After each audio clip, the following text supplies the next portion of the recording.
Cari fratelli e sorelle, desidero rinnovare la mia vicinanza spirituale agli abitanti del Lazio, delle Marche e dell'Umbria, duramente Želim ponovno colpiti dal izraziti svojo terremoto di duhovno questi bližino giorni. prebivalcem Lacija, Mark in Umbrije, ki jih je te dni močno prizadel potres.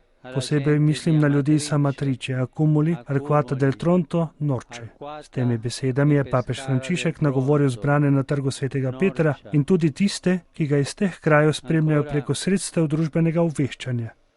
Una volta dico a quelle care popolazioni che la Chiesa condivide la loro sofferenza e le loro preoccupazioni.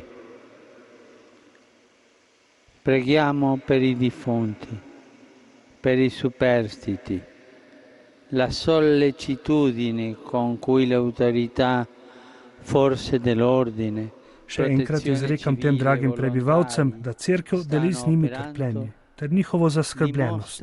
Molimo za pokojne in tudi za preživele. Vnema, s katero oblast, organi javnega reda, civilna zaščita in prostovoljci delujejo, kaže na to, kako pomembna je solidarnost pri premoščanju tako bolečih preizkušenj. Dragi brati in sestre, čim prej, ko bo mogoče, tudi jaz upam, da vas pridem obiskat in vam osebno prinesem tolažbo vere, objem očeta brata ter podporo krščanskega per upanja. portarvi di persona il conforto della fede, l'abbraccio di padre e fratello e il sostegno della speranza cristiana.